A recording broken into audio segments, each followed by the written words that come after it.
Saudara pendengar, bersama dengan saya Oti Priambodo dalam program Jalan 66.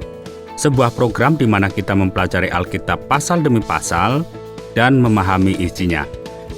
Bersama Pak Yohanes, narasumber kita, hari ini kita mempelajari kitab 1 Raja-Raja pasal yang ke-7 dan yang ke-8. Tema kita kali ini adalah kemuliaan besar kerajaan Salomo. Mari kita mendengarkan bersama dan belajar dari kisah dalam Alkitab. Kemuliaan hanya bagi Tuhan, dan tentunya kita sebagai anak-anaknya kita harus mengucap syukur. Mengapa? Karena kita sudah diselamatkan dan kita yang masih hidup saat ini terus dibimbing oleh Tuhan untuk kita belajar apa yang menjadi kehendak-Nya. Saudara, saat ini kita akan kembali belajar kebenaran firman Tuhan. Kita akan belajar dari pertama Raja-Raja pasal 7 dan 8. Masih bersama saya, Pendeta Yohanes. Dan saat ini kita akan belajar. Semoga apa yang kita pelajari memberkati kehidupan kita. Saudara, kita tahu sebelumnya kita belajar bagaimana Raja Salomo mulai melaksanakan yang namanya pembangunan bait suci. Dan itu tentunya dipersembahkan kepada Allah. Dan tentunya kita sekarang melihat momentum kemuliaan. Bagaimana kemuliaan Allah dinyatakan melalui cara-cara yang bisa dilihat oleh umat. Dan kita telah melihat bahwa pembangunan bait suci dimulai pada tahun 966 sebelum Masehi. Dan itu butuh waktu yang tidak singkat, saudara. 7 tahun untuk menyelesaikannya. Ya, sekarang kita akan melihat bagaimana Salomo pada saat yang sama.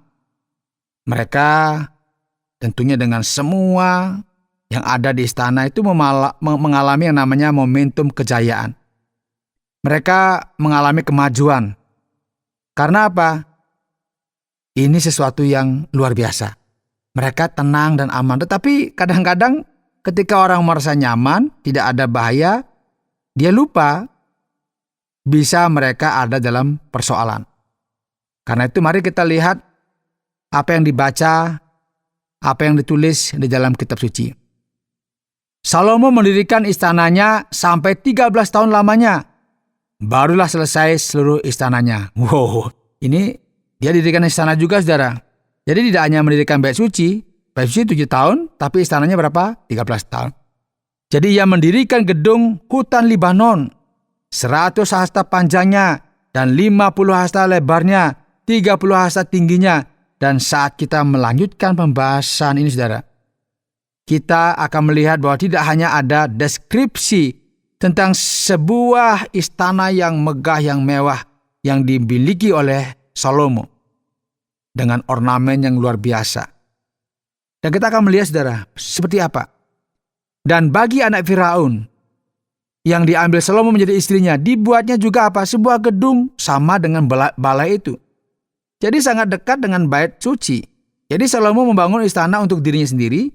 Dan yang akan menarik perhatian kita adalah bahwa istananya jauh lebih besar daripada bait suci.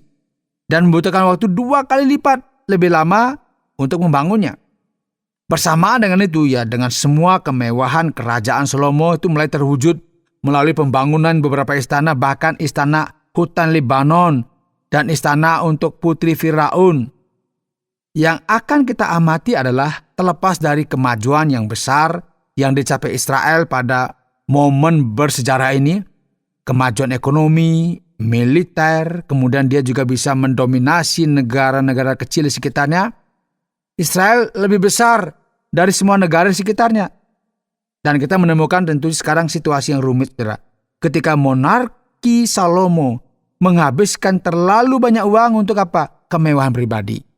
Dan ini akan menimbulkan masalah di masa yang akan datang. Saudara, kita juga akan melihat bahwa situasinya akan memburuk kalau kita membaca beberapa pasal selanjutnya.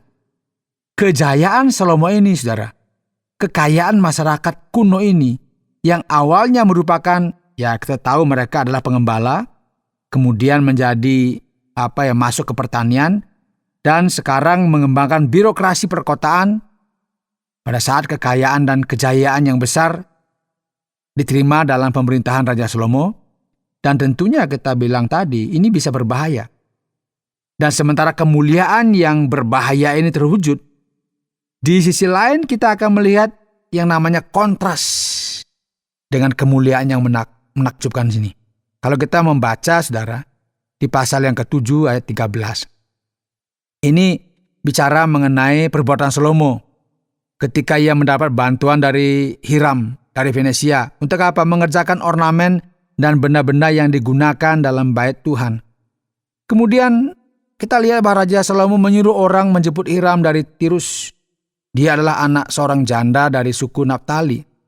Sedang ayahnya orang Tirus, tukang tembaga, ia penuh dengan keahlian, pengertian dan pengetahuan untuk melakukan segala pekerjaan tembaga. Ia membentuk 2 tiang tembaga. Laut dari logam cor berbentuk lingkaran. Dan laut itu berdiri di atas 12 lembu jantan. Dan di sini kita memiliki daftar lengkap ya semua yang dilakukan Salomo dengan bantuan Hiram. Dan beberapa terjemahan juga menyebutnya Hiram. Ya tadi kita bilang Huram, Hiram, ya ini hampir-hampir mirip ya. Pada ayat 41 ya kita memiliki yakni kedua tiang dengan kedua bulatan ganja yang di kepala tiang itu dan kedua jala-jala yang menutup kedua bulatan ganja itu, ke-400 buah delima untuk kedua jala-jala itu, 2 jajar buah delima untuk 1 jala-jala untuk menutupi kedua bulatan ganja yang di atas tiang itu, ke-10 kereta penopang dan ke-10 bejana pembasuhan di atas kereta itu. Laut yang satu itu dan ke-12 lembu di bawah laut, kuali-kuali, penyodok-penyodok, dan bokor-bokor penyiraman, ya segala perlengkapan yang dibuat Hiram bagi Raja Salomo di rumah Tuhan itu adalah apa? Dari tembaga yang diupam. Raja menuang semuanya itu di lembah Yordan di dalam tanah liat antara Sukot dan Sartan, dan Salomo membiarkan segala perlengkapan itu tidak ditimbang karena jumlahnya amat besar. Kalau bilang sekarang membangun, pokoknya pakai aja karena banyak bahan. Ini nggak terhitung dibilang. Salomo membuat juga segala perlengkapan yang ada di rumah Tuhan, yakni mezbah emas dan meja emas tempat menaruh roti sajian, kandil-kandil dari emas murni, 5 di sebelah kanan dan 5 di sebelah kiri, di depan ruang belakang, kembang-kembangnya, lampu-lampunya dan sepit-sepitnya dari emas, dan pasu-pasunya, pisau-pisaunya, bokor-bokor penyiramannya, cawan-cawannya, dan perbaraan-perbaraannya dari emas murni, engsel-engsel untuk pintu ruang dalam. Saudara, ini pekerjaannya luar biasa. Ini luar biasa, sangat mewah sekali ya. Ini yang dibuat. Jadi kita tahu bahwa tabut perjanjian adalah simbol terbesar kehadiran Allah di antara umatnya. Perjanjian yang ada antara Yahweh dan Israel, dan tabut itu sekarang akan dibawa ke bait suci yang megah sekali. Dikerjakan dengan begitu terorganisir. Coba kita sambung di pasal 8 ayat 3. Setelah semua tua-tua Israel datang, maka imam-imam mengangkat tabut itu. Mereka mengangkut tabut Tuhan dan kemah pertemuan dan segala barang kudus yang ada dalam kemah itu. Semuanya itu diangkut oleh imam-imam dan orang-orang Lewi. Tetapi Raja Salomo dan segenap umat Israel sudah berkumpul di hadapannya, berdiri bersama-sama dengan dia di depan tabut itu dan mempersembahkan kambing domba dan lembu sapi yang tidak terhitung dan tidak terbilang banyaknya. Kemudian imam-imam membawa tabut perjanjian Tuhan itu ke tempatnya di ruang belakang rumah itu, di tempat Maha Kudus, tepat di bawah sayap kerub-kerub. Saudara yang dikasihi oleh Tuhan, sekarang bait suci sudah selesai. Tabut perjanjian yang merupakan simbol kehadiran Tuhan juga sudah dibawa ke dalam bait suci, dan kita akhirnya memiliki sesuatu yang bisa kita lihat dari yang namanya realitas perjanjian Allah dengan Israel dengan cara yang sangat istimewa dan sangat penting ini. Dan lihatlah, ini seperti Allah menyetujui tabernakel ketika dibuat. Dengan cara yang sama, kita memiliki juga tabernakel yang lebih besar di sini, bait Allah ya, lebih memadai untuk realitas zaman Salomo. Dan kita sudah membahas tadinya kan nomaden itu di tenda, sekarang dibangun sebuah bangunan yang luar biasa. Ini menyiratkan hubungan antara Allah dengan umatnya dengan cara yang khusus dan istimewa. Ketika imam-imam keluar dari tempat kudus, datanglah awan memenuhi rumah Tuhan, sehingga imam-imam tidak tahan berdiri untuk menyelenggarakan kebaktian oleh karena awan itu, sebab kemuliaan Tuhan memenuhi rumah Tuhan. Pada waktu itu berkatalah Salomo, Tuhan telah menetapkan matahari di langit, tetapi Ia memutuskan untuk diam dalam kekelaman. Sekarang aku telah mendirikan rumah kediaman bagimu, tempat engkau menetap selama-lamanya. Kemudian berpalinglah raja lalu memberkati seluruh jemaah Israel, sedang segenap jemaah Israel berdiri. Saudara, kita bisa bayangkan sekarang ada suatu peristiwa momentum yang luar biasa. Karena sudah selesai, dan sekarang tabut perjanjian sudah berada di tempatnya, dan kemuliaan Tuhan dinyatakan, dan ini memenuhi bait Allah. Dan ini menjadi simbol bahwa Allah berdiam di antara umatnya, menggenapi apa yang telah dijanjikan di masa lalu. Dan pada saat yang luar biasa ini, saudara, Salomo berkata, "Terpujilah Tuhan Allah Israel, yang telah menyelesaikan dengan tangannya apa yang difirmankannya dengan mulutnya kepada Daud ayahku demikian. Sejak aku membawa umatku Israel keluar dari Mesir, tidak ada kota yang kupilih di antara segala suku Israel untuk mendirikan rumah di sana sebagai tempat kediaman namaku. Tetapi aku telah memilih Daud untuk berkuasa atas umatku Israel. Ketika Daud ayahku bermaksud mendirikan rumah untuk nama Tuhan Allah Israel, berfirmanlah Tuhan kepadanya, engkau bermaksud mendirikan rumah untuk namaku, dan maksudmu itu memanglah baik. Hanya bukanlah engkau yang akan mendirikan rumah itu, melainkan anak kandungmu yang akan lahir kelak. Dialah yang akan mendirikan rumah itu untuk namaku. Jadi Tuhan telah menepati janji yang telah diucapkannya. Aku telah bangkit menggantikan Daud ayahku, dan telah duduk di atas tahta kerajaan seperti yang difirmankan Tuhan." Saudara, Salomo mengungkapkan bagaimana Allah adalah Allah perjanjian. Bagaimana Allah setia kepada janji-janjinya dan sekarang menggenapinya. Jadi kitab suci akan meneruskan dan mencatat doa pengabdian yang kalau kita baca di bagian selanjutnya. Salomo di depan mezbah Tuhan di hadapan segenap jemaah Israel, ditadahkannya lah tangannya ke langit, lalu berkata, "Ya Tuhan Allah Israel, tidak ada Allah seperti engkau di langit, di atas dan di bawah, dan di bumi di bawah." Salomo memuji Tuhan karena kesetiaannya, saudara, karena menepati perjanjian dan memenuhi janjinya.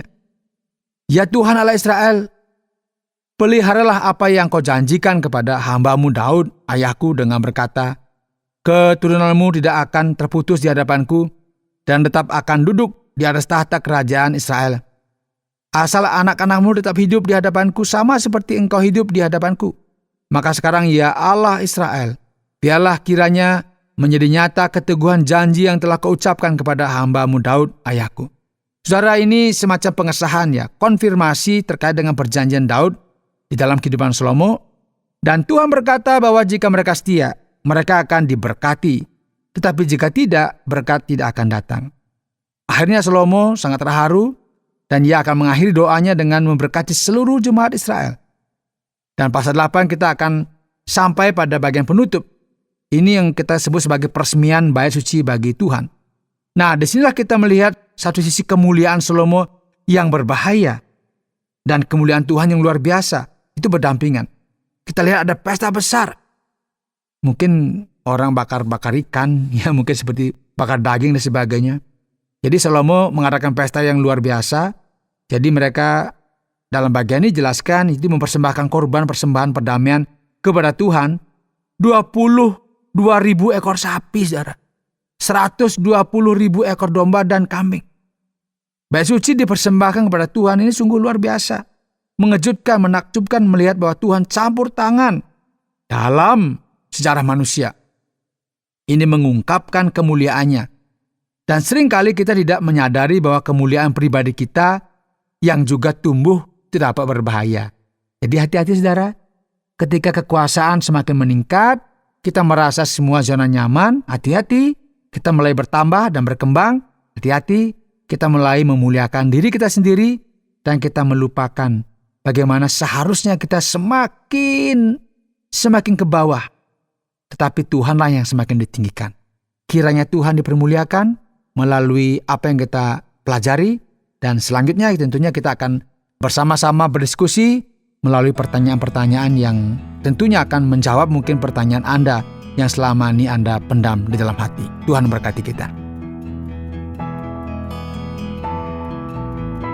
Anda sedang mendengarkan Jalan 66, program pembelajaran Alkitab, dan kali ini kita belajar dari 1 Raja-Raja pasal yang ke-7 dan yang ke-8.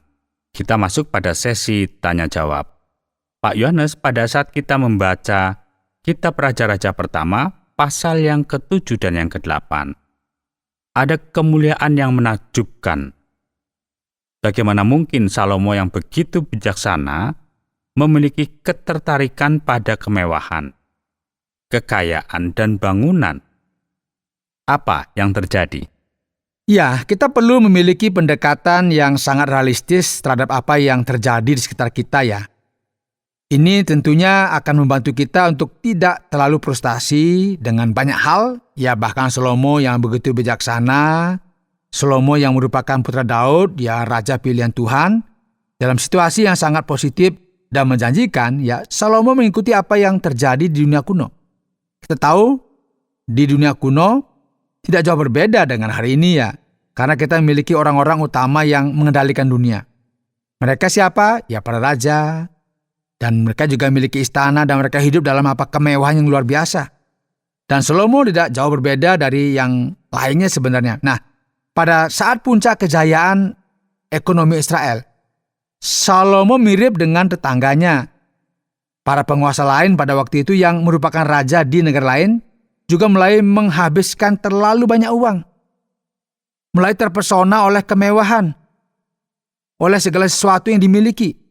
Nah, yang menarik perhatian kita, yang merupakan lampu merah yang menyala di sini adalah bahwa ia terlalu boros.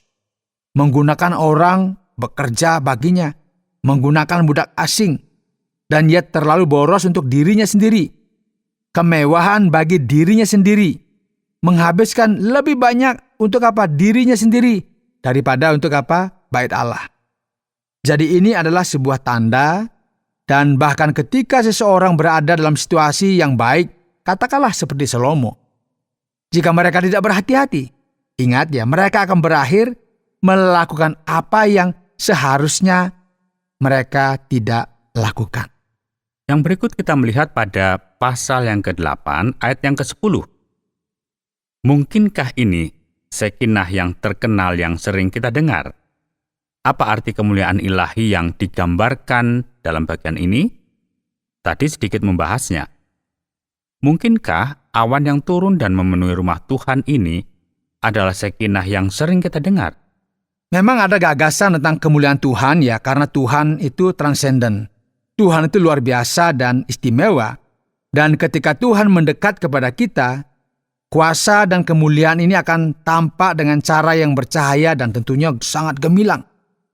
Nah, makna kemuliaan di sini mirip dengan apa yang kita lihat di tabernakel, di tabut perjanjian, di mana Tuhan datang untuk tinggal di antara umatnya, dan segala sesuatu dilakukan dan diatur secara simbolis menandai hubungan antara Tuhan dan umatnya. Jadi Allah menyatakan kemuliaannya pada saat bait suci dipersembahkan kepadanya, dan hal yang sama terjadi juga di bait suci. Itu menunjukkan bahwa Allah menyetujui dan sekarang tinggal bersama umatnya. Tentang Shekinah, ini agak kontroversial ya.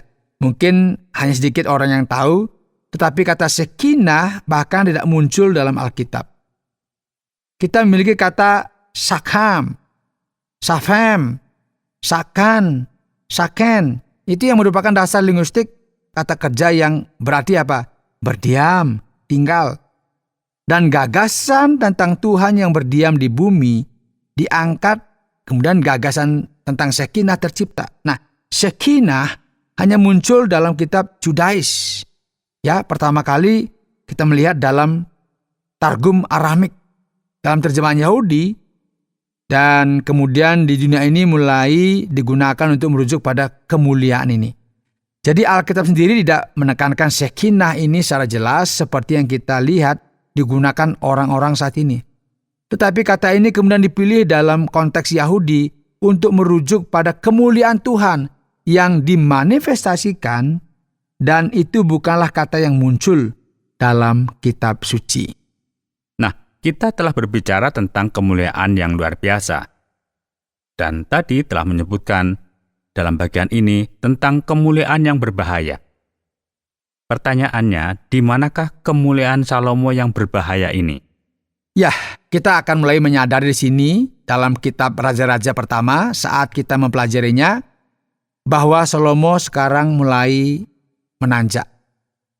Setelah mengatasi konfliknya dengan Adonia, itu pesaingnya, ia kemudian akan terus berkembang, dia akan terus maju, dan tentunya segalanya semakin baik. Semuanya kelihatan wow. Tetapi tiba-tiba Salomo mulai menunjukkan tanda-tanda bahwa ia tidak akan melangkah sejauh itu. Ia menuju ke arah kemewahan yang besar dengan melakukan hal yang ia lakukan. Salomo mulai menimbulkan masalah sosial yang serius di antara bangsa Israel. Ia akan menghadapi lebih banyak masalah di kemudian hari. Masalah yang sangat signifikan. Dan cara Salomo menangani berbagai hal yang dikuasai oleh perasaan kekuasaan dan kemuliaan akan berujung pada kerugian bagi kerajaan di kemudian hari. Jadi ada bahaya ketika orang mulai tertarik pada kemewahan, pada kekuasaan, dan ini akan menyebabkan masalah sosial yang serius, yang akan menjadi alasan sebagian besar teologi yang kita temukan dalam kitab para nabi. Sekarang kita memiliki perhitungan matematis yang agak aneh di sini. Setidaknya itulah yang kita lihat di ayat yang ke-63 pasal yang ke-8. Kurban yang dipersembahkan membunuh lebih dari 140.000 hewan. Nah, benarkah begitu?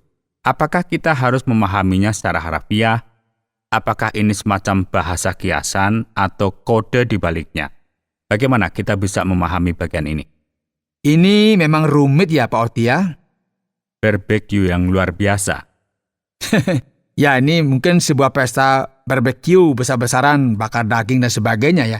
Ya, kitab suci menyebutkan 22.000 sapi, 120.000 domba. Ini terlalu banyak. Hewan disembelih, waduh luar biasa. Ya, banyak para ahli membahas fakta ini dan ada beberapa upaya berbeda untuk melihatnya. Beberapa orang bersikeras bahwa kitab suci di sini bersifat harfiah. Percaya bahwa karena Salomo mewakili zaman keemasan kekaisaran, momen terkaya dalam sejarah Israel, ya jadi mereka benar-benar memiliki sarana untuk menyediakan pesta dengan semua kemewahan dan semua hal yang dibutuhkan. Makanya pesta ini berlangsung hampir 2 minggu. Para sarjana menjumlahkan 7 hari. Kemudian disebutkan di sini totalnya 14 hari. Namun tetap saja itu berarti apa? 10.000 hewan per hari. Itu terlalu banyak. Inilah sebabnya mengapa beberapa sarjana memahami bahwa angka ini bukan angka harfiah. Bahwa itu mirip dengan apa yang kita lihat dalam kitab Bilangan bahwa 22 di sini berarti 22 kelompok. Dan kemudian 120 kelompok dan bukan ribuan hewan. Jadi sebenarnya jumlah hewannya lebih sedikit. Dan kemungkinan lain adalah memahami bahwa pada zaman kuno ketika orang berbicara tentang raja, ada hal yang biasa untuk menggunakan angka-angka yang tinggi sebagai apa ya? Gaya sastra. Ada kemungkinan bahwa hal-hal yang kita lihat dalam beberapa bagian di Alkitab, ini seperti yang kita katakan hari ini. Aku telah menunggumu, weh lama sekali. Mungkin berminggu-minggu, wah baru sekarang datang. Nah ini semacam ungkapan-ungkapan yang sebenarnya ya nggak harfiah begitu juga ya. Kadang-kadang dibesar-besarkan tetapi untuk menunjukkan ini loh, ada sesuatu yang memang ada saat itu. Kadang-kadang detailnya ya tidak bisa kita tafsirkan secara harfiah dari angka-angka yang tampaknya mungkin agak berlebihan. Dan kemungkinan juga ada penafsiran yang berbeda juga terkait dengan hal ini. Baik, terima kasih Pak Yohanes. Bagaimana dengan kesimpulan pada bagian ini? Saudara, hari ini kita telah bersama-sama belajar dari pertama Raja-Raja pasal 7 dan 8 di program Jalan 66. Dan kita telah membahas tentang kemuliaan yang luar biasa. Dan juga ada kemuliaan yang berbahaya. Saudara, kita telah membahas tentang pertumbuhan, perkembangan, kemuliaan dari kerajaan Salomo. Dan pertanyaan yang akan kita ajukan yang berkaitan dengan pelajaran hari ini adalah, Bagaimana mungkin seorang pria yang begitu bijaksana, Raja Salomo sendiri, bisa berada dalam situasi yang sangat jauh dari apa yang diharapkan darinya. Dan akhirnya, saudara, dia menyerah pada daya tarik kemewahan. Dia melakukan apa yang ingin dia lakukan.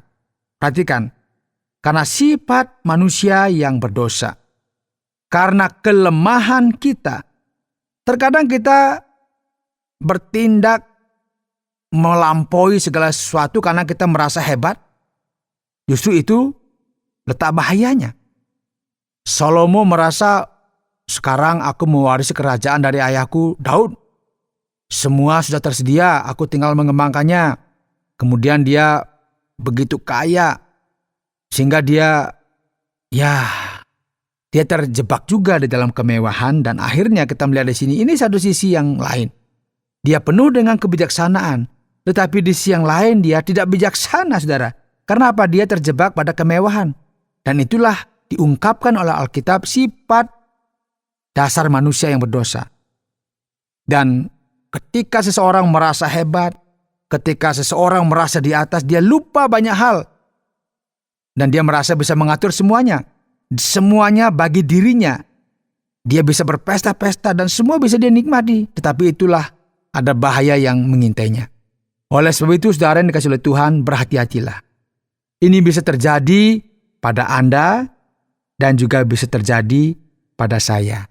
Kiranya ini menjadi pengingat bagi kita bahwa firman Tuhan sudah datang kepada kita hari ini supaya kita hati-hati dengan kemewahan, karena kita bisa saja melihat bahwa diri kita adalah pusat dari segala-galanya, bukan Tuhan yang menjadi pusat.